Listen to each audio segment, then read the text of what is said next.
नमस्कार. आपली संस्कृती आपला इतिहास ही व्याख्यानमाला श्री शिवाजी रायगड स्मारक मंडळाचं शतकोत्तर रौप्य महोत्सवी वर्ष आणि ज्येष्ठ इतिहास संशोधक श्री पांडुरंगजी बलकवडे यांच्या षष्टब्द पूर्ती निमित्त सुरू करण्यात आली आहे. एक मोठा टप्पा या व्याख्यानमालेने आजपर्यंत पार पडलाय.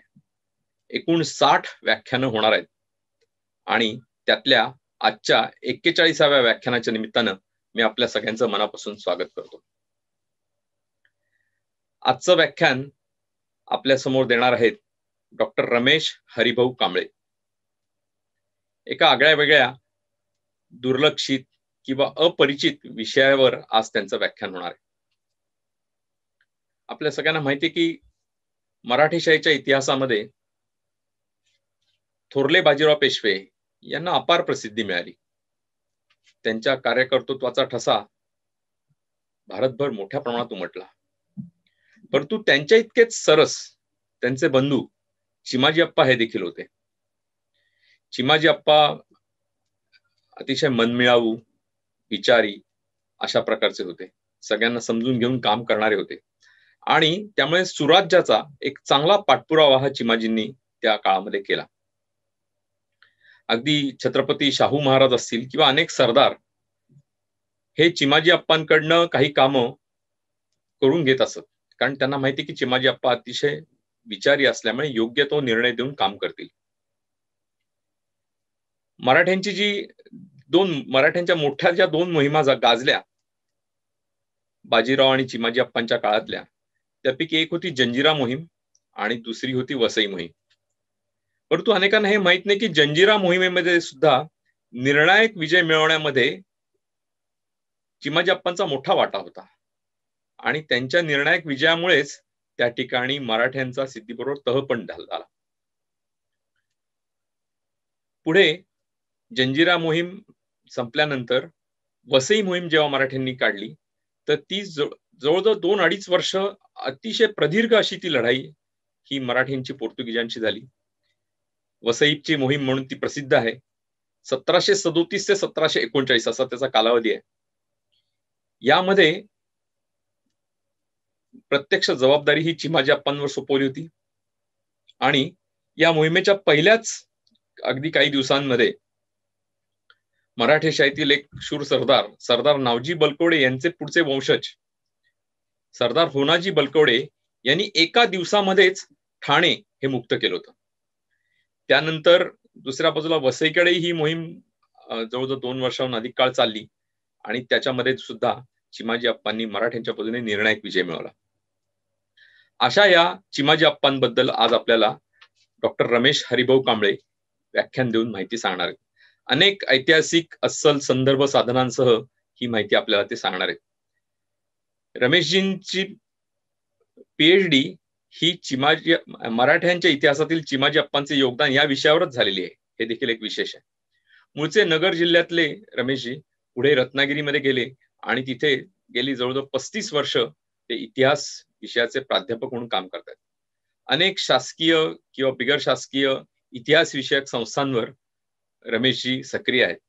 आकाशवाणीवरच्या त्यांच्या चिंतनिका असतील किंवा विविध वर्तमानपत्रातले लेख असतील, साप्ताहिकांमधले लेख असतील, विविध चर्चा परिषदा असतील, यामध्ये त्यांचं सातत्याने सहभाग असतो आणि त्यांचं हे सगळं लेखन अनेक ठिकाणी प्रकाशित देखील होत असतं.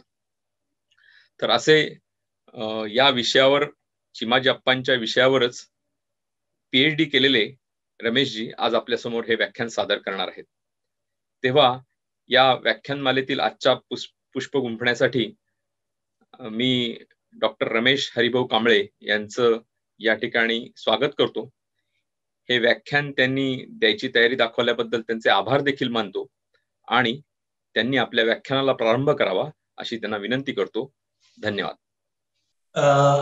रायगड स्मारक मंडळ या मंडळाची 125 वर्ष पूर्ण होत आहे आणि ज्येष्ठ इतिहास संशोधक पांडुरंगजी बलकवडे यांची षष्ट्यब्दी असा योग साधून रायगड स्मारक मंडळाने जी 60 व्याख्यानांची व्याख्यानमाला आयोजित केली आणि त्या व्याख्यानमालेमध्ये मला एक पुष्प गुंफायला जी विनंती केली तिचा मी अतिशय आनंदाने स्वीकार करीत आहे.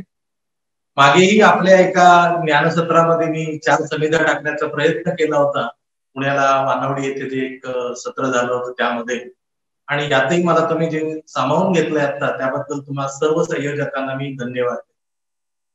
मी या व्याख्यानासाठी जो विषय निवडला आहे तो विषय आहे मराठ्यांच्या इतिहासातील शिवाजी अप्पांचे योगदान. बरेच वेळा इतिहास संशोधनामध्ये खूप काही चांगलं काम केलेल्या व्यक्ती असतील, खूप चांगल्या किंवा वाईट ही घटना असतील, पण इतिहास संशोधकांकडून त्या दुर्लक्षित होतात. अलीकडच्या काळात तर सबाल्टर्न हिस्ट्री वगैरे असा विषय पुढे आल्यामुळे निरनिराळ्या क्षेत्रातल्या निर्धार लोकांच्या कामगिरीचा आढावा इतिहास संशोधक घेत आहेत. तरी पण कधी कधी असं वाटून जातं की बाबा इथे काही घटना, काही व्यक्ती राहून जात आहेत. आणि मराठ्यांच्या इतिहासाचा थोडाफार अभ्यास करीत असताना मला असं जाणवलं की पेशवे पहिले बाजीराव यांचे धाकटे बंधू चिमाजी अप्पा पेशवे यांच्यावर हवं तेवढं लेखन सोडा, संशोधन सोडा, साधं लेखनही झालेलं नाही. असं का झालं याचा विचार मी करत असतानाच रियासतकारांच्या रियासतीमध्ये, म्हणजे सध्याच्या रियासतीच्या खंडांबद्दल बोलायचं तर मराठी रियासतीच्या 3ऱ्या खंडामध्ये नवीन ज्या समा गर्ग्यांनी संपादित केलेल्या आहे त्याच्या 3ऱ्या खंडामध्ये एके ठिकाणी सरदेसाईंनी असा, रियासतकारांनी असा उल्लेख केला आहे की चिमाजी अप्पा हे बाजीरावांपेक्षा काही कमी नव्हते, पण बाजीरावांच्या कामगिरीमुळे ते धाकळले गेले. वास्तविक ते बाजीरावांपेक्षा कमी नव्हतेच, काही बाबतीत जास्त. हे वाक्य मी त्या माझ्या पुस्तकावर अधोरेखित केलं पेन्सिलने आणि मी चिमाजी अप्पांबद्दल काय काय कुठे कुठे कसं मिळतंय याबद्दल जरा वाचायला सुरुवात केली.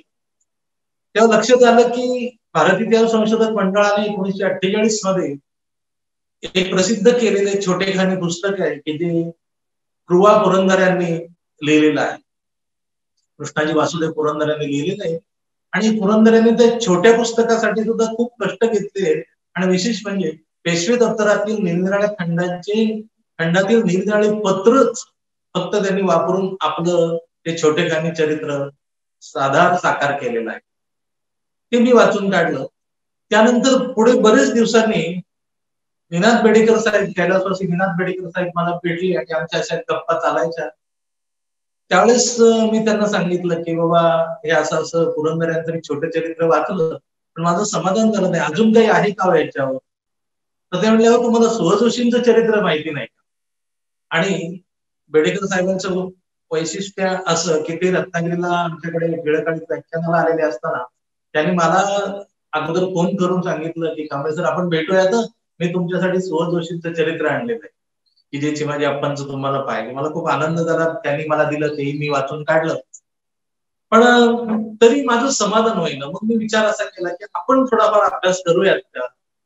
आणि मी त्या दृष्टीने जरा मूळ पेशवे दप्तराचे कैलासवासी रियासतकारांनी संपादित केलेले जे 45 खंड आहेत पेशवे दप्तराचे प्रकाशित, ते मी बारकाईने वाचून काढले. आणि माझ्या लक्षात असं आलं की या सगळ्या खंडांमध्ये मिळून 500 पत्र चिमाजी अप्पांच्या संदर्भातली आहेत. 500 नक्की आहे, कमी जास्त होतील थोडेफार, पण 500च्या आसपास आहेत.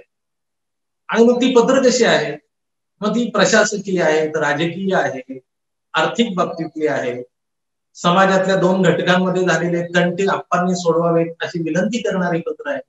आणि ही एवढी सगळी पत्र पाहिल्यानंतर मग मला असं वाटलं की आपण जरा अप्रकाशित दप्तरांकडे सुद्धा गेलं पाहिजे की बाबा एवढे प्रकाशित साधनं असून सुद्धा कोणी अभ्यासक्तीकडे फिरकलेला नाही, तर अप्रकाशितकडे कसा गेला असेल.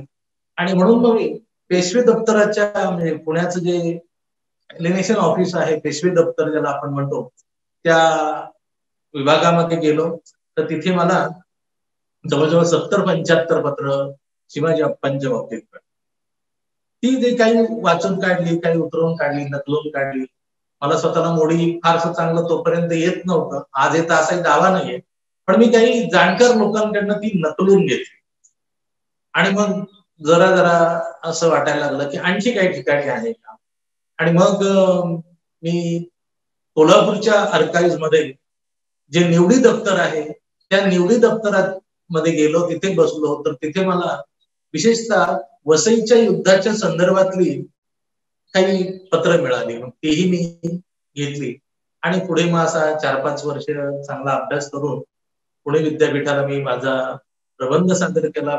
याच नावाचा, जे नाव मी आज आपल्या व्याख्यानासाठी निवडलेलं आहे, मराठ्यांच्या इतिहासात चिमाजी अप्पांची योगदान. आणि मग तो सादर केला. 2012 साली मला विद्यापीठाने पदवी बहाल केली. 2016 मध्ये याच प्रबंधाचं आम्ही पुस्तकात रूपांतर केलं आणि सर्वसामान्य लोकांना चिमाजी अप्पांचं कार्य थोडंफार तरी कळेल या दृष्टीने पुस्तकाचं प्रकाशन केलं. आणि आज मला सांगायला आनंद वाटतो की मराठीमध्ये मगाशी म्हटल्याप्रमाणे पुरंदऱ्यांचं, त्यानंतर सुहळ जोशींचं आणि तिसरं चरित्र किंवा तिसरं पुस्तक मराठीमध्ये शिवाजी अप्पांच्या कार्यावर प्रकाश टाकणारं तिसरं आणि आकाराने बऱ्यापैकी मोठं 300-325 पानांचं पुस्तक लिहू शकलो. त्याचं कारण की आतापर्यंत त्यांच्या कार्याकडे दुर्लक्ष झालं. आता ते काय झालं या संशोधनात काही शिरण्याचं कारण नाही, पण ते झालं ही वस्तुस्थिती. आणि मला थोडंफार त्याच्यात काम करता आलं आणि ज्या व्यक्तीने खूप मोठं काम केलंय त्याच्या कामाला थोडाफार न्याय आपल्या लेखनातून देता आला, याचा मला निश्चित आनंद आहे. आता चिमाजी अप्पांचं कार्य कोणतं, चिमाजी अप्पांचा काळ कोणता, चिमाजी अप्पांचं वय किती, तर चिमाजी अप्पांना 32 वर्षांचं आयुष्य लागलं किंवा फार तर 34. असं म्हणण्याचं कारण असं आहे की मी एवढा मोठा सगळा अभ्यास केला, पण त्यांचा जन्मशक, जन्मतिथी मिळाली नाही मला. आणि मग सरदेसाईंनी जे काही म्हणून ठेवलेलं आहे 2-3 ठिकाणी त्यांच्याही म्हणण्यामध्ये वेगवेगळे चित्र दिसतात. ते म्हणतात चिमाजी अप्पांना 32 वर्षांचं आयुष्य लागलं. एके ठिकाणी ते म्हणतात की त्यांचा जन्म 1705 किंवा 6चा असावा. आणखी एका ठिकाणी रियासतीच्या 3ऱ्या खंडातच ते असं म्हणतात. आणि पुरंदऱ्यांनी पण आपल्या पुस्तकात म्हटलंय की ज्यावेळेस बाळाजी विश्वनाथ वारले त्यावेळेस चिमाजी करता सवरता झालेला होता आणि त्यावेळेच्या रीतिरिवाजानुसार तो आपल्या हुकमतीने एखादं काम तडीस नेण्या एवढा मोठा झालेला होता, अशी ती वाक्यरचना. पण मी विचार असा करतो की ते 32 वर्ष जगले असतील किंवा 34 वर्ष जगले असतील. आपल्या मराठ्यांच्या इतिहासात एक फार दुर्दैवी गोष्ट आहे, जे कर्तबगार पुरुष आहेत त्यांना खूप कमी आयुष्य लाभलं. अगदी आपण छत्रपती शिवरायांपासून सुरुवात केली तरी छत्रपती शिवराय अवघ्या 50व्या वर्षी त्यांनी जगाचा निरोप घेतला. त्यांचे चिरंजीव छत्रपती संभाजीराजे 32व्या वर्षी गेले. त्यांचे दुसरे चिरंजीव अर्थात संभाजीराजे गेले म्हणण्यापेक्षा त्यांना घालवले औरंगजेबाने. पण राजाराम महाराज तर प्रकृतीने अशक्तच होते. त्यांना तो जिंजीचा प्रवास आणि ते सगळं त्यावेळेची ती सगळी राजकीय परिस्थिती आणि अवघ्या 30व्या वर्षी त्यांनी देखील जगाचा निरोप घेतला. तेच पुढच्या कालखंडात आपल्याला दिसेल की माधवराव पेशवे खूप अल्पजीवी ठरले. स्वतः ज्यांनी मराठी साम्राज्याचा विस्तार करायला फार वेगाने सुरुवात केली आणि त्याच्यात यश संपादन केले, उत्तरेकडे मराठ्यांचा दरारा निर्माण केला, ते पेशवे बाजीराव थोरले बाजीराव साहेब हेही वयाच्या 40व्या वर्षी जगातून निघून गेले. आणि त्यांना त्यांच्या बरोबरीने साथ देणारे हे चिमाजी अप्पा 32 किंवा 34व्या वर्षी गेले. एकूणच मराठ्यांच्या इतिहासातली ही एक फार मोठी दुर्दैवी आणि शोकात्माची घटना आहे की जे हे सगळे कर्तबगार पुरुष, मग ते पेशवे घराण्यातील असतील किंवा छत्रपतींच्या घराण्यातील असतील, ते फार अल्पजीवी. पण हे जे अल्पजीवी ठरलेली माणसं आहेत त्यांनी सुद्धा आपल्याला जो काही काळ मिळाला त्या काळामध्ये फार प्रचंड असं मोठं काम केलं. आता चिमाजी अप्पांचं कार्य कुठल्या काळात आहे, तर नेमकं बाजीराव पेशव्यांचा जो काळ आहे इसवी सन 1720 ते 1740 ही जी 2 दशक आहेत ती बाजीराव पेशव्यांची दशक आहे. 1720 मध्ये बाळाजी विश्वनाथ पेशवे या बाजीराव पेशवे आणि चिमाजी अप्पा यांचे वडील यांनी जगाचा निरोप घेतला आणि छत्रपती शाहू महाराजांनी लगेच बाजीरावांना पेशवे पद दिले. त्याच वेळेस चिमाजी अप्पांना पंडित हा किताब दिला. त्यांच्याकडे मुतालिकी तर होती आणि एक मोठा गौरव चिमाजी अप्पांचा छत्रपती शाहूंनी केला. आता मग पेशवे बाजीरावांचं तर आपल्याला माहिती आहे. पेशवे बाजीरावांच्या संदर्भात नाके बेहऱ्यांचं चरित्र आहे. इंग्रजीमध्ये ज्यावेळेस आपण विचार करतो त्यावेळेस व्ही.जी. दिघेंचं चरित्र आहे. Bajirao first and expansion of Maratha power 1944 मध्येच ते चरित्र प्रकाशित झाले.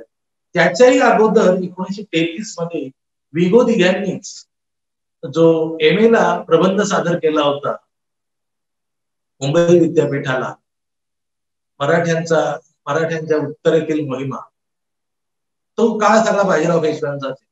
पुढे भारत इतिहास संशोधक मंडळानेच 1933 मध्ये तो MA चा प्रबंध प्रकाशित केलेला आहे. त्याला दत्तवामन पोद्दारांची अतिशय चांगली प्रस्तावना आहे. तर हे सगळं वाचल्यानंतर म्हणजे बाजीरावांचं काम लोकांपुढे आले. नाके बेहरे असतील, CK दामले असतील, रियासतकार सरदेसाईंचा जो मगाशी मी उल्लेख केला त्याचा आज जे उपलब्ध 8 खंड आहेत त्याच्यातला जो 3रा खंड आहे तो 3रा खंड हा बाजीराव पेशव्यांवर. आणि त्या खंडाचंही वैशिष्ट्य आज आपल्या समोर असं आहे की जे सगळे जे वेगवेगळे संपादक मंडळी होते, सोमा गर्गेंच्या बरोबर विभाग संपादक म्हणून काम करत होते, त्या सगळ्यांनी अतिशय उत्कृष्ट काम केलं. प्राचार्य सदाशिव आठवले यांनी तो 3रा खंड संपादित केलेला आहे. आणि रियासतकारांनी जे काही सगळं जमवून ठेवलेलं आहे, एकत्रित करून ठेवलेलं आहे, त्यानंतरही त्या प्रकाशित झालं ही 3री सोमा गर्गेंची रियासत, तोपर्यंत जी साधन साहित्य आणखी रियासतकारांना जी मिळाली नाही की जी पुढच्या इतिहास संशोधकांना मिळाली, त्याचा तळटीपांमध्ये अंतर्भाव करून ही सगळी रियासतीची साधन सामग्री सजवलेली आहे. आठवल्यांनी बरेच नवे संदर्भ त्या ठिकाणी दिलेले आहेत. वेळप्रसंगी रियासतकारांची नजर चुकीने किंवा अनवधानाने किंवा साधनाच्या अभावी जी काही दुरुस्ती, साधनाच्या अभावी एखादी चूक राहून गेली किंवा चूक होऊन गेली असं वाटतंय, ती दुरुस्त करण्याचं काम आठवल्यांनी केलंय. त्यामुळे आज ते आपल्या पुढे चांगलं पुस्तक. अगदी अलीकडचा विचार करायचा तर ब्रिगेडियर पित्र्यांचं, काग पित्र्यांचं एक चांगलं पुस्तक आहे मराठ्यांचे इतिहासात. त्यामध्ये बाजीराव पेशव्यांवर एक स्वतंत्र, ज्या पुण्याचा चालता बोलता इतिहास असं ज्यांचं वर्णन केलं जायचं ते महर्षी दीक्षित यांचं देखील बाजीराव पेशव्यांवर एक पुस्तक आहे. त्यालाही 2 आवृत्त्या लाभलेल्या आहेत. सांगायचा मुद्दा असा की बाजीराव पेशव्यांवर मराठीत आणि इंग्रजीतही पुरेसे साधन साहित्य उपलब्ध आहे, पण शिवाजी अप्पांवर नाही. मग शिवाजी अप्पांच्या एकूण कार्याची संगती कशी लावायची, ते कार्य त्यांनी केलं असं कसं म्हणायचं, तर सुरुवातीला मी जो पेशवे दप्तराचा उल्लेख केला किंवा एलिनेशन ऑफिसमध्ये आजही अप्रकाशित कागदपत्र आहेत त्याचा उल्लेख केला, त्या सगळ्यांमधून आपल्याला शिवाजी अप्पांच्या कार्याची जुळवाजुळव करावी लागते आणि ती करत आहे. भारतीय संशोधक मंडळाच्या काही 3-4 अंकांमध्ये सुद्धा त्रैमासिकांच्या सूट लेख आहे. आणि मग ते सगळी जुळवाजुळव करायला घेतली की मग कळतं आपल्याला की बाजीराव पेशव्यांचं कार्य ज्यावेळेस सुरू झालं त्या कार्यामध्ये खूप मोठा वाटा शिवाजी अप्पांनी उचललेला आहे. आता तो खूप मोठा वाटा उचलला म्हणजे काय केला, प्रत्यक्ष बाजीरावांबरोबर ते लढायला गेले का, तर ते गेले, त्याचं उत्तर होकारार्थी आहे. ते कसे कसे कुठे गेले, काय गेले, केव्हा गेले आणि नेमकं त्यांनी काय केलं त्याच्याविषयी चर्चा आपण करूच. पण 1720 ते 1728 हा जो कालखंड आहे, या कालखंडामध्ये शिवाजी अप्पांनी अतिशय महत्वाची जी कामगिरी केलेली आहे ती कामगिरी म्हणजे त्यांची शाहू महाराजांचा दरबार आणि पेशवे घराण्याचं घर बाजीरावांच्या अनुपस्थितीत पुण्याचा पेशवे दरबार सांभाळणं आणि शाहू महाराजांचा छत्रपतींचा दरबार सांभाळणं हे फार मोठं काम त्यांनी. आता हे केलं म्हणजे तिथे काय केलं, अगदी या घरगुती बाबतीत असेल तर घरातले सण समारंभ, घरातला पाहुणा रावळा, बाजीराव साहेबांनी तिकडून कुठून दौऱ्यावर असताना पुण्याकडे जर पाठवली माणसं तर त्यांची व्यवस्था करणं, ही सगळी उत्सवारी चिमाजी अप्पांनी पुण्यामध्ये आणि साताऱ्यामध्ये बसून केलेली आहे. त्याच्याविषयीचा सगळा अस्सल पत्र व्यवहार मी माझ्या मराठ्यांच्या इतिहासातील चिमाजी अप्पांचे योगदान हे डायमंड प्रकाशनाने जे माझं पुस्तक प्रकाशित केलेलं आहे 2016 साली, त्या पुस्तकामध्ये आपल्याला नक्की वाचायला मिळेल. म्हणजे सविस्तर खूप एका तासात आपण किती किती सांगणार हा मुद्दा आहे म्हणून, बाकी काही नाही.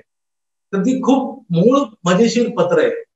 अगदी 2-4 ओळींपासून ते 50 ओळींपर्यंत काही पत्र, काही बातमीपत्र अशा स्वरूपाची खूप चांगली सामग्री चिमाजी अप्पांच्या बाबतीत आहे, ती या प्रकरणामध्ये खूप मोठ्या प्रकर्षाने आपल्याला दिसते. मग चिमाजी अप्पांची आई असेल, तिची राधाबाई, त्या राधाबाई फार कर्तबगार आणि मोठ्या बाई होत्या. राधाबाई घ्या किंवा छत्रपती शाहू महाराजांच्या विरोबाई घ्या किंवा काभाड्यांच्या मातोश्री घ्या, या सगळ्या अतिशय मराठ्यांच्या इतिहासातील कर्तबगार स्त्रिया आहेत.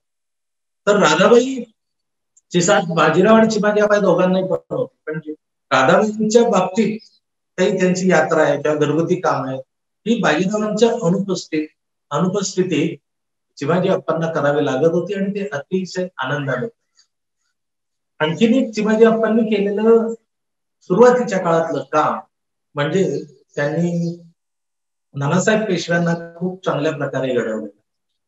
कारण बाजीराव पेशवे तर सदैव स्वारीवर, त्यामुळं नानासाहेब पेशवे, बाळाजी बाजीराव उर्फ नानासाहेब यांची जी सगळी घडण झालेली आहे, ती घडण शिवाजी अप्पांच्या नेतृत्वाखाली झाली. आणि म्हणून आपल्याला दिसतं देखील असं की पुढच्या कालखंडामध्ये बाळाजी बाजीरावांचा जो पत्रव्यवहार आहे, बाळाजी बाजीरावांचं पत्रव्यवहार वाचताना एक फार मोठी गंमत वाटते. ती पत्र अतिशय रसाळ आहे. पेशवे दप्तरातली वेगवेगळी पत्र जर पाहिली आपण तर ती अतिशय रसाळ आहे. तर ही जी रसाळ भाषा असेल किंवा पत्रांमधला चलाखपणा असेल, पत्रांमधला मुत्सद्दीपणा असेल, त्या सगळ्या गोष्टी मला तरी असं वाटतं चिमाजी अप्पांच्या संगतीमुळे किंवा चिमाजी अप्पांनी कळत नव्हे, मला तर वाटतं ते अगदी जाणून बुजून त्यांना असं घडवलं. कारण हे स्पष्ट दिसत होतं की त्या काळचा रीतिरिवाज आणि हे की आज ना उद्या बाळाजी बाजीराव पेशवे पदावर बसणार आहे आणि पुढे बसले देखील. आणि त्या बाबतीत सुद्धा मला एक जरूर गोष्ट सांगायची वाटते, ती मुद्दाम इथेच सांगतो की हा एक स्वभावातला एक फार मोठा गुण आहे चिमाजी अप्पांच्या, की त्यांच्या मनात कधी असं आलं नाही की बाबा बाजीरावांच्या नंतर किंवा बाजीरावांच्या मागे पुढे आपल्याला हे पद मिळेल का किंवा मिळवायचं का वगैरे. पुढच्या कालखंडात राघोबा दादाने जे उद्योग केले त्या उद्योगांच्या पार्श्वभूमीवर जर आपण पाहिलं तर चिमाजी अप्पांचा हा प्रामाणिकपणा, ही निष्ठा, ही भावाप्रती असलेली निष्ठा आणि छत्रपतींचा प्रति असलेली निष्ठा ही मला फार विशेष अशी वाटते. तर हे पहिल्या भागातलं हे जे काम, अर्थात नंतर ते बाहेर पडायला लागले 1728 नंतर त्यांनी घरची कामं केलेली असं तिकडून सुद्धा घरचा परामर्श घेणारी पत्र त्यांची प्रकाशित झालेलीच आहे. पण हा सुरुवातीचा जो काळ आहे, विशेषतः 1720 ते 24 आणि खास तर 28 पर्यंतचा, याच्यामधला जो पत्र व्यवहार आहे तो अतिशय घर त्यांनी निगुतीने सांभाळलं याचं द्योतक आहे. आणि बाळाजी चिमाजी अप्पा आणि त्याचबरोबर अंबाजी पंत पुरंदरे यांची पण साथ चिमाजी अप्पांना होती हे या ठिकाणी विसरून चालणार नाही. आणि हे दोघे पेशव्यांचं खाजगी आणि त्याचबरोबर छत्रपती हे ह्या दोन ठिकाणी असल्यामुळे बाजीराव पेशवे निर्धास्तपणे त्या ठिकाणी आपल्या मोहिमांवर स्वार होत होते आणि मोहिमा एका मागोमाग एक मोहिमा यशस्वी. साधारणतः 1728 पासून पेशवे चिमाजी अप्पा आपल्याला बाहेर पडलेले दिसतात. म्हणजे त्या ठिकाणी त्यांनी काही मोहिमा स्वतंत्रपणे हाती घेतलेल्या दिसतात. अर्थातच त्यासाठी बाजीराव पेशव्यांची त्यांना साथ होती आणि बाजीराव पेशव्यांना सुद्धा त्यांनी या ठिकाणी मोहिमांमध्ये सहभाग द्यावा असं निश्चितपणे वाटत होतं.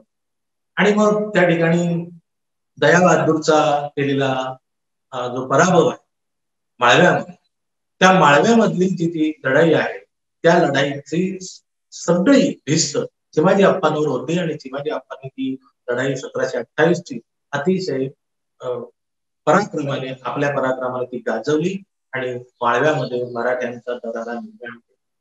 अर्थात आपल्याला एक गोष्ट इथं मान्य करावी लागेल की चिमाजी अप्पाच काही पहिल्यांदा माळव्यामध्ये गेले असं मात्र झालेलं नाहीये. मुळात माळव्यात मराठी कधी गेले हा एक इतिहास संशोधकांच्या वादाचा मुद्दा आहे. सर जदुनाथ सरकार म्हणतात 1690च्या आसपास गेले. सर जदुनाथ सरकार 1690 म्हणतात, त्याला आधार आहे मालकमने लिहिलेला इतिहास. आणि पण त्याच्या पलीकडे जाऊन हेतू माधवराव पगडीची जी फारसी साधनं मराठीमध्ये आणली त्या साधनांचा जर आपण विचार केला तर मराठी माळव्यामध्ये नर्मदा ओलांडून मराठी 1699 मध्येच माळव्यामध्ये गेलेत याचा नवीन संशोधनामुळे सिद्ध. आणि 1690 मध्ये माळव्यामध्ये मराठ्यांनी चंचू प्रवेश केला. नेमाजी शिंदेने आणखीन त्या ठिकाणी जास्त पाय रोवले आणि त्यानंतर आपण उत्तरेकडे कूच करतच गेलो. कृष्ण सावंत हा मराठ्यांच्याकडचा पहिला माणूस आहे की ज्याने पहिल्यांदा नर्मदा पार, ती अर्थातच राजाराम महाराजांच्या काळातच त्याने ती नर्मदा पार केली. अर्थात एका बकरीचा जर उल्लेख करून सांगायचा झाला तर बकरीमधलं जे वाक्य आहे, शिवाजी महाराजांच्या मनामध्ये सुद्धा साम्राज्य विस्ताराचा विषय होता. एक असं वाक्य आता त्याचं, आणि शिवाय ते बकरीतलं वाक्य, पण समकालीन असतात बकरी आणि बकरींवर किती भिस्त ठेवायची नाही म्हटलं तरी सुद्धा अलीकडच्या काळात डॉक्टर ए आर कुलकर्णी काय किंवा सदाशिव आठवले काय ही मंडळी असं म्हणतायत की बकरी ह्या समकालीन असतात, त्याच्यात मागे पुढे होतात, काही तारखांच्या मागे पुढे होणं असेल, काही घटनांचं असेल, काही माणसांच्या नावांबद्दल असेल, पण शेवटी ते समकालीन असतात आणि समकालीन म्हणून त्यांचं महत्व खूप आहे. त्या दृष्टीने शिवाजी महाराजांनी जी म्हटलंय एक दिल्ली तो घ्यायची राहून गेली, त्या वाक्याचा आधार घेऊन देखील आपण असं म्हणू शकतो की छत्रपती शिवरायांच्या मनात देखील मराठ्यांचं केवळ स्वराज्य नव्हे तर स्वराज्याचं स्थापन केलं त्यांनी, पण साम्राज्य करायचा हा विचार होता. दुर्दैवाने केवळ 50ला त्यांनी जगाचा निरोप घेतला. पुढे संभाजी महाराजांचं आयुष्य आपल्याला माहितीये, सगळी कारकिर्दच त्यांची 9 वर्षांची औरंगजेबाबरोबर लढण्यात गेली. राजाराम महाराजांचा मी उल्लेख केला की त्यांचं बरंचसं आयुष्य जंजीमध्ये गेलं आणि इकडे आल्यानंतर वयाच्या 30व्या वर्षी केवळ सिंहगडावर त्यांनी देह ठेवलं. या सगळ्या गोष्टी पाहिल्यानंतर त्या काळात मराठ्यांचा साम्राज्य विस्तार का झाला नाही वगैरे असे प्रश्न विचारण्यात काही अर्थ नाही. पण ज्यावेळेस मराठ्यांना संधी मिळाली आणि ती निश्चितपणे पेशवाईचे उदय झाल्यानंतर मिळाली. कारण नाही म्हटलं तरी शिवशाहीपेक्षा पेशवाईमध्ये या सगळ्या मंडळींना थोडी फार का होईना उसंत मिळाली, शांतता मिळाली.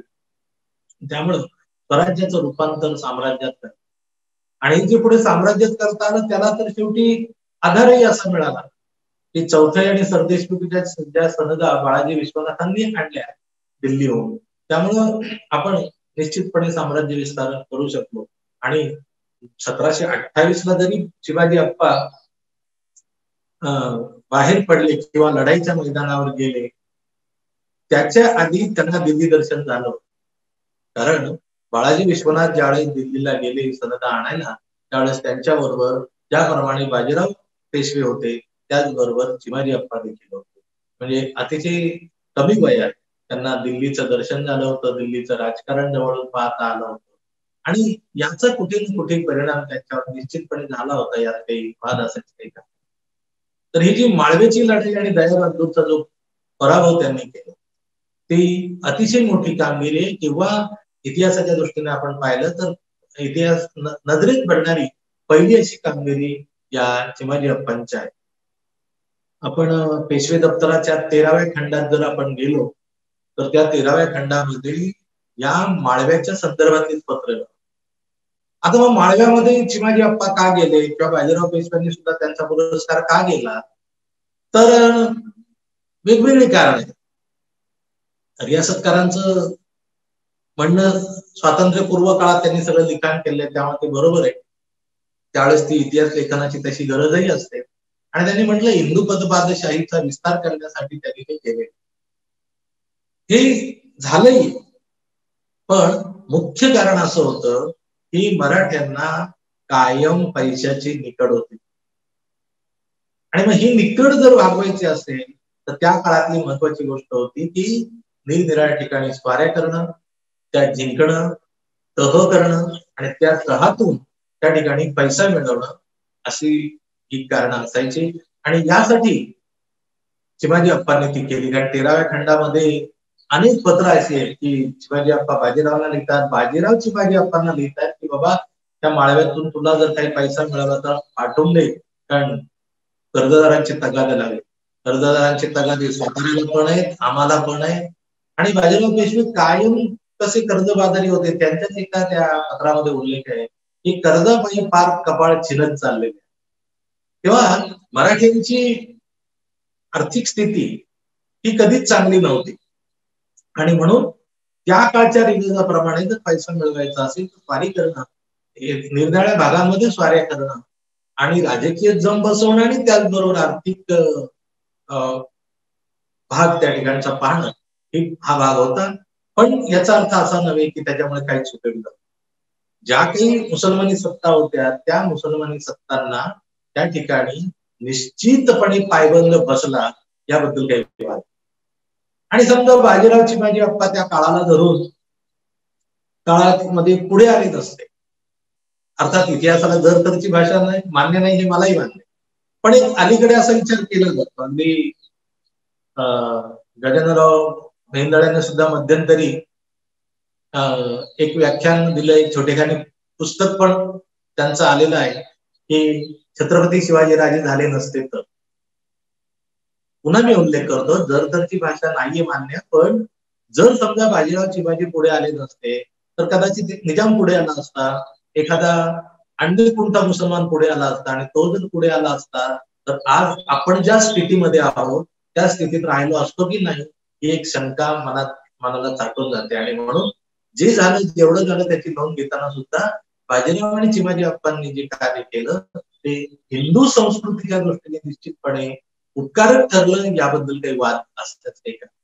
कारण एखादा तरी मुसलमान सत्तेवर आला असता तर त्यांनी महाराष्ट्रातली मंदिरं पाडली असती की जी मागे उत्तरेकडे अनेक मुसलमानांनी धुमाकूळ घातला, ते झालं असतं. ते टळलं, आपल्या पोट्या सुरक्षित राहिल्या, आपल्या स्त्रियांची अब्रू सुरक्षित राहिली. आणि हे जे सगळं झालं ते त्याचं श्रेय या दोघांना दिलं पाहिजे. आणि मुख्य म्हणजे माळव्यामध्ये शिवाजी अप्पांनी ही जी सगळी तो सगळा भाग धरून ठेवला, त्यामुळे उत्तरेकडून येणारी मुसलमानांची रसद इकडच्या मुसलमानांना किंवा निजामाला मिळणं खूप मुश्किल झालं. आणि त्यामुळं निजामाला सुद्धा पुढे बाजीराव पेशव्यांच्या पुढे हार पत्करावी. आता या सगळ्या गोष्टीचं खूप कौतुक केलेलं आपल्याला दिसतंय. दयाबहादूरचा जो पराभव झाला माळव्यामध्ये, त्यानंतर शिवाजी अप्पांच्या अभिनंदनाची खूप पत्र अगदी सर्वसामान्य माणसांपासून छत्रपती शाहू महाराजांपर्यंत, तर शिवाजी अप्पांच्या राधाबाई पासून ते दरबारातल्या सामान्य कारकुनापर्यंत अनेकांची खूप मजेशीर पत्र. पण एवढी सगळी पत्र येऊन सुद्धा शिवाजी अप्पा अतिशय स्थिरचित्त दिसतात की बाबा कुठेतरी मी फार मोठं वेगळं काम केलं, आता कसा माझा सगळीकडे गौरव होतोय, कुठेही वागण्यामध्ये चढेलपणा नाही, काय नाही. उलट ज्या वेळेस त्यांना विजय मिळाला त्या वेळेस ते त्या विजयाचं श्रेय ब्रह्मेंद्र स्वामींना देत आहेत, त्याचबरोबर छत्रपती शाहूंना देत. हा जो मनाचा मोठेपणा आहे तो एक दुर्मिळ भाग आहे असं मला वाटतं, की कुठल्याही विजयाने चढून जायचं नाही आणि कुठल्याही पराजयाने आपण हताश व्हायचं नाही. ही वृत्ती जी आहे शिवाजी अप्पांची ती त्यांच्या सगळ्या पत्रांमधून आपल्याला दिसते. ही झाली 1728 ची माळव्यामधली लढाई. अतिशय महत्वाची गोष्ट म्हणजे त्यांनी पेटलादवर एक स्वारी केलेली आहे, त्यांनी ग्वाल्हेरवर एक स्वारी केलेली आहे. आणि या सगळ्या स्वाऱ्यांची तपशील मी मगाशी म्हटलं ते पेशवे दप्तराच्या वेगवेगळ्या खंडांमध्ये, पण ती राहून गेली इतिहासकारांकडनं, अभ्यासकांकडनं. पण आता ती पुढे आलेली आहे माझ्या पुढच्याही नवीन काही लोकांनी मी जे संदर्भ दिलेले आहेत त्या संदर्भाचा वापर करून आणखीन एखाद्याने काही दिलं.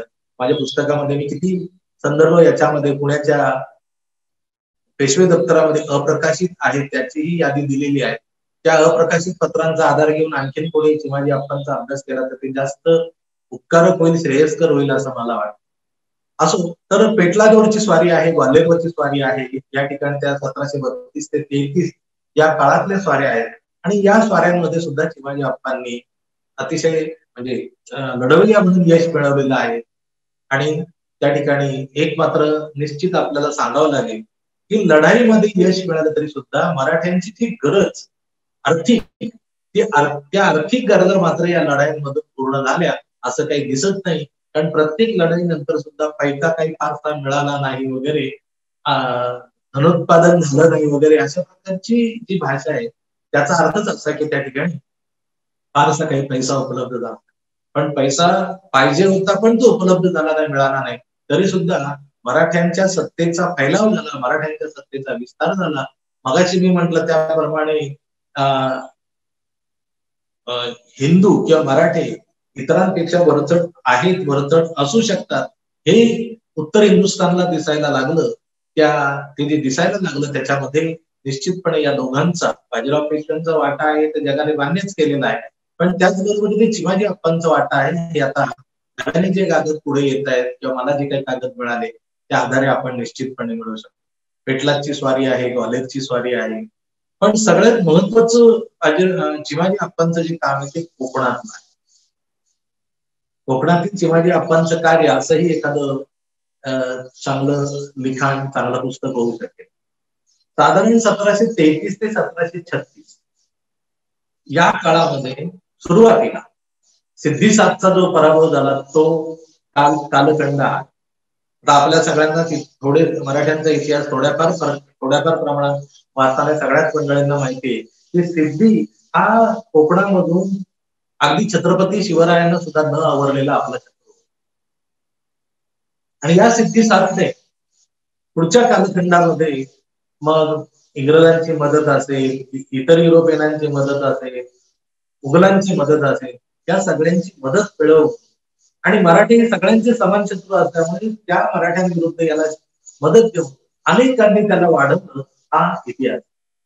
आणि तो दिवसेंदिवस सडेल होत गेला आणि शेवटी मग त्याने ब्रह्मेंद्र स्वामींनाच हादरलं. चिपळूण जवळ जे परशुरामाचं मंदिर आहे तिथे स्वामी वास्तव्याला असायचे. ब्रह्मेंद्र स्वामींबद्दल जवळ पारासनीसांचं एक अतिशय चांगलं पुस्तक आहे, भारत इतिहास संशोधन मंडळाच्या लायब्ररीत ते उपलब्ध आहे. ब्रह्मेंद्र स्वामी चरित्र आणि पत्रव्यवहार असं एक छान पुस्तक आहे. ते माझ्या प्रबंधामध्ये त्या पुस्तकाचा भरपूर वापर केलेला आहे. तर त्या ब्रह्मेंद्र स्वामींनी शाहू महाराजांना सांगितलं की हे काय चाललंय, हिंदू धर्माचं, देवालयांचं कोणी रक्षण करणार आहे की नाही. आणि स्वामी तिथल्या चिपळूणच्या मंदिरातून निघाले, घाटावर गेले. त्यांनी बाजीरावांना पत्र लिहिली, या शाहू महाराजांना पत्र लिहिली आणि शेवटी मग शाहू महाराजांनीच आज्ञा केली की चिमाजी अप्पांनी कोकणामध्ये उतरावं. आणि मग कोकणामध्ये चिमाजी अप्पा उतरले. अर्थातच त्यांना बाकीच्या सगळ्या सरदार मंडळींची साथ होती हे विसरून चालणार नाही.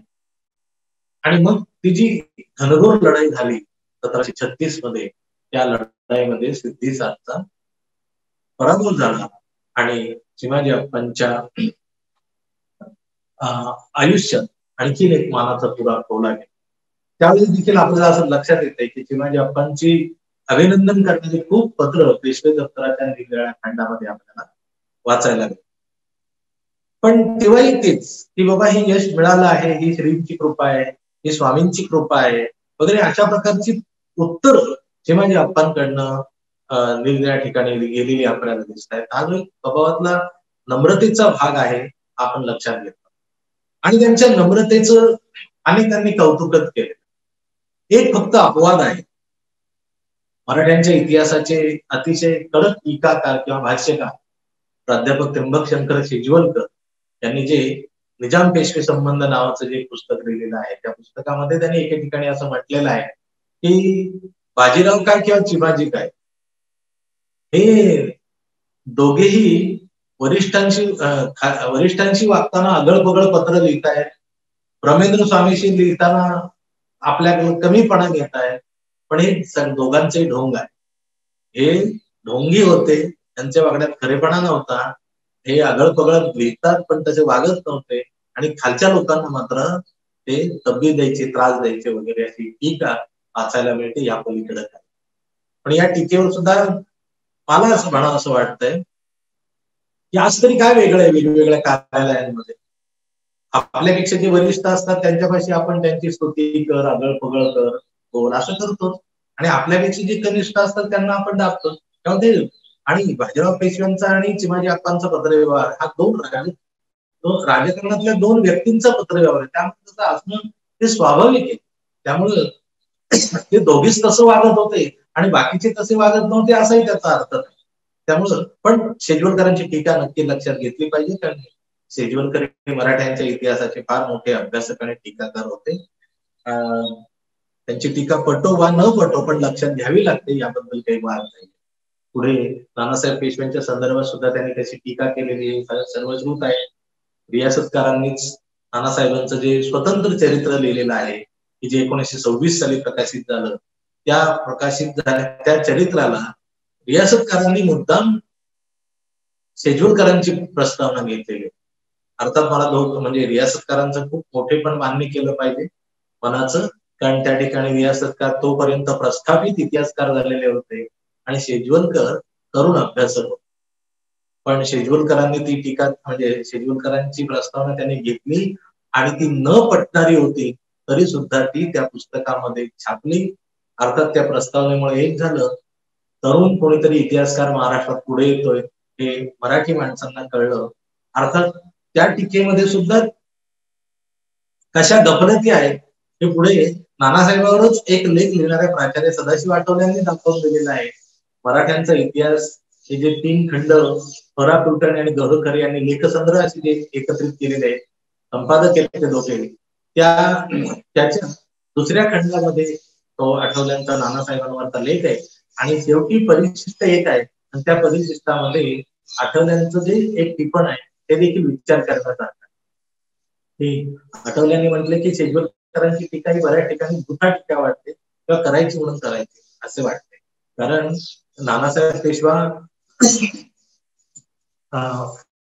हुशार होता, त्याला दौलतीची चांगली माहिती होती, फार मोठं त्याच्याकडे काही जगाचं किंवा भारताचं कल्याण करण्यासारखं काही असं काही नव्हतं. पण त्या ठिकाणी त्याला नेमकं कळत होतं की राज्य कसं चालवायचं वगैरे. आणि मग नानासाहेबांनी काय काय केलं, नानासाहेबांचं मोठेपण कशात आहे हे ते सगळं त्या टिपणामध्ये आठवल्याने दिलेलं आहे. पण आठवल्यांचंही एक गुण या ठिकाणी जाता जाता सांगितलं पाहिजे की त्यांनी असं शेवटी म्हटलंय त्या टिपणात की जरी मी वरील 4 गोष्टी 4 दोष दाखवले असते तरी वाचकांनी आणि अभ्यासकांनी जिज्ञासूंनी असा शब्द आहे त्यांचा, जिज्ञासूंनी शेजवलकरांची ती टीका मुळातून वाचावी अशी आहे. थोडस विषयांतर करून का सांगितलं तर या ठिकाणी आपण टीकाही लक्षात घेतली पाहिजे. आपण आपल्या चरित्र नायकाचे ज्यांनी गुण गायले तेही सांगितले पाहिजे, पण एखादा का होईना कुणी दोष दाखवला तर तोही आपण सांगितला.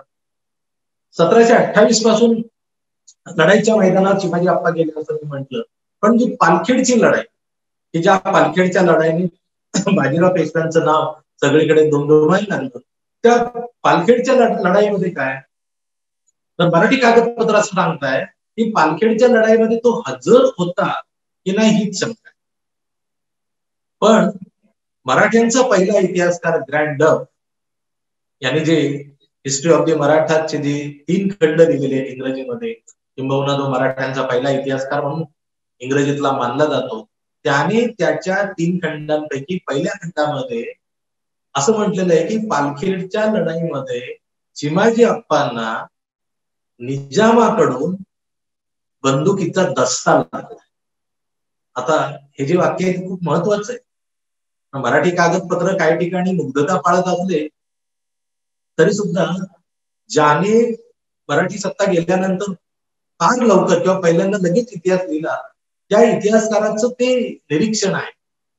आता त्याला कुठल्या कागदपत्र मिळालं काय वगैरे याची काय तळटीप वगैरे मला त्या पुस्तकात वाचायला मिळालेली नाहीये, पण मी ती अधोरेखित करून ठेवलेले वाक्य. याचा अर्थ एवढाच होतो की मराठी कागदपत्र मुग्धता पाळतात म्हणून तो त्या लढाईवर हजर नव्हता वगैरे असं म्हणण्याचं काही कारण नाहीये. कारण एक परदेशी इतिहासकार सांगतोय की निजामाच्या बंदुकीचा दस्त त्याला लागला, म्हणजे पालखेडच्या लढाईमध्ये सुद्धा निश्चितपणे काही कामगिरी लढाईच्या मैदानावर त्यांनी केली. तेव्हा पालखेडची लढाई झाली, ग्वाल्हेरची लढाई झाली, पेटलासची लढाई झाली, कोकणात सिद्धी सातचा पराभव केला आणि त्याच्या पलीकडे म्हणजे जनमानसामध्ये चिमाजी अप्पांचं जे नाव आहे ती वसईची लढाई. वसईची लढाई आपल्याला ऐकून माहिती असतं. वसईच्या किल्ल्यावर मधून मधून काहीतरी वर्तमानपत्रे टिपणे येत असतात. या वसईच्या लढाईची सुरुवात साधारण 1737 मध्ये झाली आणि 23 मे 1739 मध्ये त्या लढाईचा शेवट झाला. यामध्ये निरनिराळ्या ठिकाणच्या लढाया आहेत. लवकर वसईचा किल्ला सर होत नाही पाहून शिवाजी अप्पांनी काढलेले ते इतिहास प्रसिद्ध उद्गार आहेत की जे पेशव्यांच्या बकरीतले उद्गार आहेत. सोहनी जी पेशव्यांची बकर आहे त्या बकरीतले ते उद्गार आहेत की बाबांनो तो किल्ला सर होत नसेल तर तो निदान माझं शिर कापा आणि किल्ल्यात जाऊ. हे निर्वाणीचं बोलणं आहे.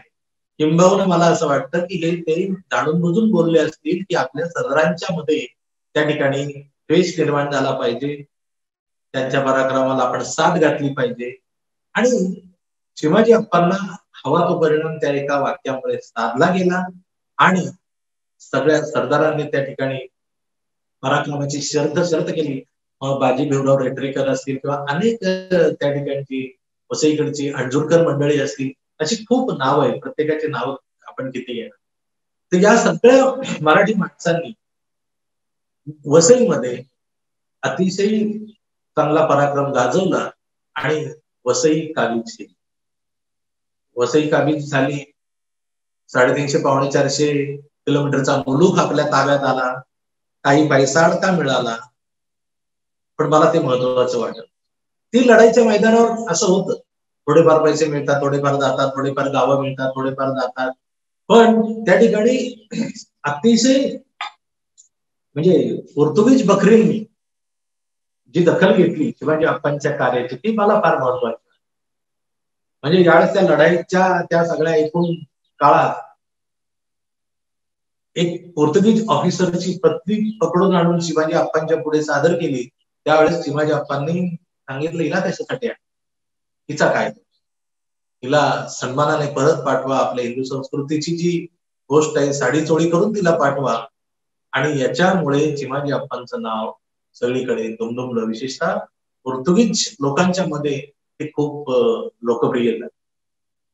आणि त्या लढाईनंतर सुद्धा जो एक तह झाला, आता त्या तहावर सुद्धा टीका होऊ शकते, झालेली आहे, किंवा तो तह झाला त्याच्यानंतर पोर्तुगीजांना तुम्हाला काय मंदिर बांधायचे असतील तर बांधा वगैरे अशा प्रकारची कलम आहे. मग काही टीकाकारांचं म्हणणं आहे की कशासाठी त्यांना असं शिल्लक ठेवायचं पाहिजे. पण ते दुसरा एक जो भाग येतो आपण लक्षात घेतला पाहिजे की झालाय ना तो आता पराभूत, त्याला आणखी मागण्यात परत काय पॉईंट, त्यांनी माफी मागितली चालेल. कारण शिवाजी महाराजांनी सुद्धा ज्यावेळेस अफजल खानाचा पराभव केला त्यावेळेस सांगितलं खान गेले आमची दुश्मनी संपली. तसं या ठिकाणी पराभूत झाले, ठीक आहे, आता त्यांनी पराभव मान्य केला आणि आपण हे सिद्ध करून दाखवलं की मराठे एका परकीय पाश्चिमात्य शत्रूला, पाश्चिमात्य सत्तेला देखील पराभूत करू शकतात, एवढी ताकद त्यांच्यामध्ये आहे, हे मराठ्यांनी सिद्ध केलं पाहिजे. अर्थात इंचबर्ड सारखा इंग्रज वकील त्यांच्याकडे आला, त्याने काही शिवाजी अप्पांना मागितलं, पेशव्यांना मागितलं, पेशव्यांनी ते दिलं, इथं सगळी धूर्त चाल होती. पण तो इंग्रजांचा भाग जरी आपण सोडून दिला तरी पोर्तुगीजांना इथं जे आपण पराभूत केलं ते जो पराक्रम मराठ्यांनी गाजवला तो शिवाजी अप्पांच्या आयुष्यातला पराक्रमाचा कळसाध्याय होता, असं जर आपण त्या ठिकाणी म्हटलं तर ते जास्त योग्य होईल असं म्हणतात. तर अशी ही दरबारातली कामं आणि लढाईच्या मैदानावरची कामं, असं या ठिकाणी आपल्याला या चिमाजी अप्पांच्या कार्याचं स्वरूप आपल्याला.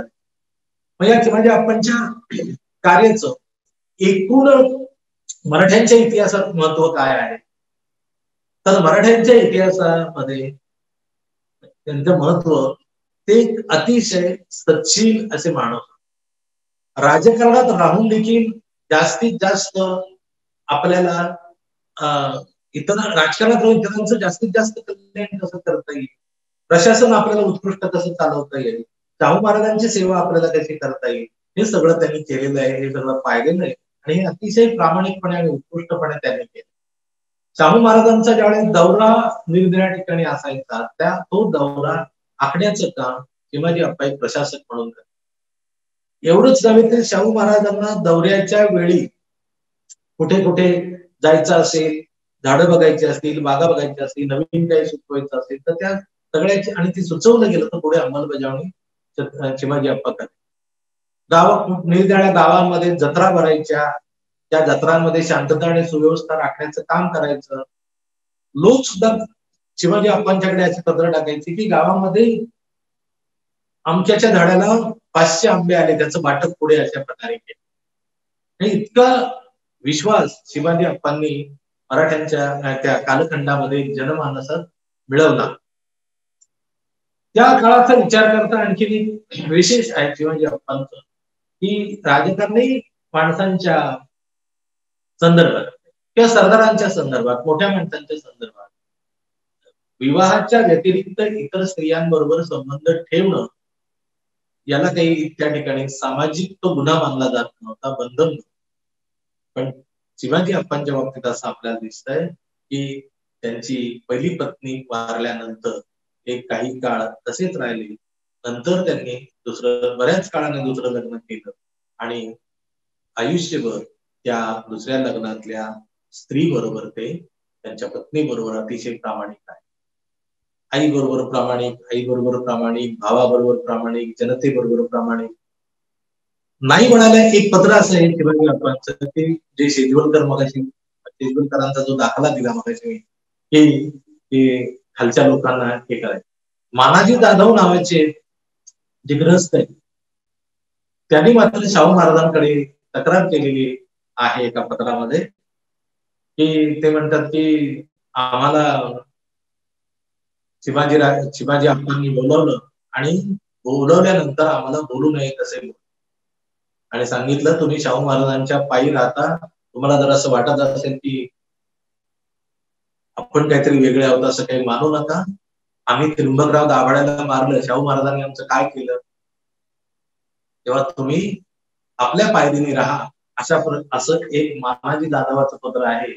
म्हणजे आता हे म्हणजे त्याचं काही मला समर्थन नाही करायचं, पण एवढं एक पत्र जर सोडलं तर बाकीच्या सगळ्या पत्र व्यवहारांमध्ये शिवाजी अप्पा एक सर्वसामान्य लोकांना अतिशय चांगलं मार्गदर्शन करतायत वगैरे. आता हे रणांगणावरची शिवाजी अप्पा पाहिले, वाड्यातलं सगळं वाड्यातली देखभाल करणारे अप्पा आपण पाहिले, स्त्रियांची वर्तणूक आपण पाहिले, अगदी पोर्तुगीज स्त्री त्यांच्या समोर उभी केल्यानंतर त्यांचे जे उद्गार आहेत ते आपण पाहिले. आणि हे पोर्तुगीज बकरीत नव्हते, हे मराठी बकरीत असतं तर आपण कदाचित म्हटलं असतं आपल्याच लोकांनी आपल्या लोकांचं गायलेलं गुणगाण. पण आपल्याला माहिती आहे की इतिहास साधनांमध्ये ज्यावेळेस आपण परकीयांची इतिहास साधनं वाचतो आणि ती परकीयांची इतिहास साधनं आपल्याकडच्या काही लोकांबद्दल बोलतात त्यावेळेस आपण ती जास्त ग्राह्य.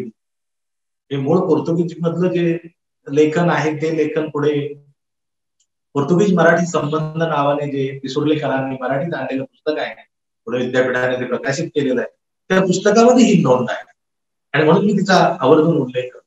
तर हे शिवाजी अप्पा काळानुसार ते त्या काळाला अनुसरून अनुष्ठानं कर, गणपतीच्या पूजा अर्चा कर, त्याच्यासाठी ब्राह्मण नेम, त्यांना कोणत्या अनुष्ठानासाठी कुठल्या गावचे ब्राह्मण नेमायचे, त्यांना काय दक्षिणा द्यायची, कोणाला किती द्यायची, नारळ किती द्यायचे, हे सगळं सुद्धा पत्राने लिहित आहे. म्हणजे इतक्या बारीक सारीक गोष्टी शिवाजी अप्पा या व्यवहारामध्ये बारकाईने लक्ष घालायचे असं आपल्याला. आणि म्हणून मला ते बंधू त्यांच्या अनेकांनी जे काही थोडंफार लेखन झालेलं आहे त्यांचं वर्णन रामायणातल्या राम लक्ष्मणाची जोडी असं करतात आणि ते बरोबरच आहे. पण या मराठ्यांच्या इतिहास काळातले हे जे बंधुप्रेम आहे हे बंधुप्रेम अजोड आहे असं या ठिकाणी. मुसलमानांच्या इतिहासाबरोबर तुलना करायचं काही कारण नाही, पण जर करायचीच झाली तर वडील वारल्यानंतर किंवा वडील वारण्याच्या अगोदरच भावाभावांच्या आपापसात तंटे पखेडे सुरू व्हायचे. आपल्याला विशेषतः औरंगजेबाने दारा शिकोला कसं मारलं किंवा इतर भावांचं काय केलं हा इतिहास ऐकून वाचून माहिती असतो. आणि इथे मात्र भाऊ सत्तेवर आल्यानंतर हा धाकटा भाऊ जेवढी साथ देता येईल तेवढी साथ देतोय आणि केवळ भावाचं भलं करतोय असं नाही, तर मराठी राज्याचं सुद्धा भलं करण्याची जबाबदारी आपल्यावर आहे आणि ती आपण पार पाडली पाहिजे हा विचार करून प्रत्येक कृती करतोय असं एकूण त्यांचं चरित्र आणि चारित्र्य आहे. एका गोष्टीचा उल्लेख केल्याशिवाय मात्र व्याख्यान पूर्ण होणार नाही. श्रोत्यांना ते चुकल्यासारखं वाटेल म्हणून उल्लेख करतो की चिमाजी अप्पा हे सगळं असं सगळं वागत असताना बाजीराव पेशव्यांच्या आयुष्यात जी मस्तानी आली त्या मस्तानीच्या संदर्भात चिमाजी अप्पा कसे वागले. तर एक आहे, चिमाजी अप्पा अतिशय कर्मठ होते. त्यांनी कधी मांसाहार केला नाही, मद्यप्राशन केलं नाही, चुकूनही एखादा कागद कुठे मिळालेला नाही. बाजीराव पेशवे मात्र या सगळ्या गोष्टी करायचे हे जगजाहीर आहे. अगदी एखाद्या छावणीमध्ये उतरल्यानंतर आपल्याला आज कोंबडं खायचं आहे तेव्हा कोंबडं कापून आणा अशा प्रकारच्या ऑर्डर सुद्धा बाजीरावांनी दिलेल्या आहेत. तसंच चिमाजी अप्पांच्या बाबतीत कुठेही काही दुरान्वयाने किंवा चुकूनही निदान मला तरी मिळालेला नाहीये कागद. त्यामुळं असा हा इतका कर्मठ दैववादी देवदेव करणारा माणूस असेल तर त्याला एक परधर्मीय स्त्री आपल्या भावाबरोबर राहते हे पसंत पडणं शक्य नव्हतं आणि ते शक्य झालंही नाही. आणि म्हणून त्या बाबतीत ते त्यांचं जे वागणं आहे किंवा नानासाहेबाला हाताशी धरून किंवा राधाबाईंना आईला हाताशी धरून ते जे काही बाजीरावांबरोबर त्यांचं जे वागणं झालेलं आहे ते काही फारसं चांगलं झालेलं नाहीये. आणि मस्तानीला पकडून ठेवणं वगैरे हे सगळे उद्योग त्यांनी केले, पण त्याचं समर्थन जरी करायचं नसलं तर ते काळाला अनुसरून ते वागले एवढंच आपल्याला त्या ठिकाणी म्हणता येईल. पण अर्थात त्याचा दुर्दैवी परिणाम असा झाला की त्या सगळ्याला वैतागून बाजीराव पेशवे उत्तरेकडे निघून गेले आणि त्या सगळ्या त्यांच्या अस्वस्थ अवस्थेत 1740 मध्ये एप्रिल 1740 मध्ये त्यांचं निधन झालं. अर्थातच चिमाजी अप्पांना खूप वाईट वाटलं. त्यांनी ते एका पत्रामध्ये नमूदही केलेलं आहे. पण त्याचबरोबर चिमाजी अप्पांचा धीरोदात्त स्वभाव त्या ठिकाणी लगेच दिसतो की त्यांनी एक जाहीरनामा असा काढलेला आहे त्यावेळेस की अनेकांना बाजीराव रावसाहेब गेले म्हणून अनेकांना हर्ष होईल, पण तसं काही कोणी समजू नका. एक बाजीराव गेले तरी दुसरे अनेक बाजीराव मराठी सत्तेत तयार होतील. आमचे बाळाजी बाजीराव आहे, आम्ही आहोत आणि जेवढ्या शिकस्तीने मराठी राज्य वाढवता येईल तेवढी शिकस्त आमची चालूच राहील. त्यामुळे कोणी असंही समजू नये की मराठी राज्य पाकळं झाले. तेव्हा हा जो मराठी राज्याबद्दलचा त्यांचा जो एक भाव आहे तो फार चांगला लक्षात घेण्यासारखा आहे. आणि बाजीराव पेशव्यांचं निधन झाल्यानंतर नानासाहेब पेशव्यांना त्या ठिकाणी जे पेशवे पद देण्याचा कार्यक्रम झाला तोही त्यांनी त्या ठिकाणी सन्मानाने स्वीकारला. नानासाहेब पेशव्यांचं मार्गदर्शक म्हणून त्या ठिकाणी काही काळ काम केलं. इव्हन त्या बाळाजी बाजीरावाबरोबर ते लढाईच्या मैदानावर सुद्धा उत्तरेकडे निघाले होते, पण वाटेतच त्यांची प्रकृती बिघडली आणि त्यांना पुण्यात परतावं लागलं. आणि दुर्दैवाने फार अल्पावधीत म्हणजे एप्रिल मध्ये बाजीराव पेशव्यांनी जगाचा निरोप घेतला आणि 17 डिसेंबर 1740 या दिवशी या चिमाजी अप्पांनी जगाचा निरोप घेतला आणि त्यांच्याकडनं ती जेवढी झाली तेवढी मराठी साम्राज्याची सेवा त्या ठिकाणी समाप्त. पण मराठी साम्राज्याच्या इतिहासात एक अतिशय सच्चिन सत्प्रवृत्त लढाईच्या मैदानावरही वेळ प्रसंगी तेवढ्याच ताकदीने काम करणारा उत्तम प्रशासक, उत्तम गृहकर्तव्य दक्ष आणि त्याचबरोबर शाहू महाराजांची काळजी घेणारा त्यांचा हितचिंतक एवढं मात्र आपल्याला त्यांच्या बाबतीत म्हणता येईल आणि हेच त्यांचं मराठ्यांच्या इतिहासातील किंवा पेशव्यांच्या इतिहासातील स्थान होतं असं म्हणायला काहीही प्रत्यय आहे. धन्यवाद.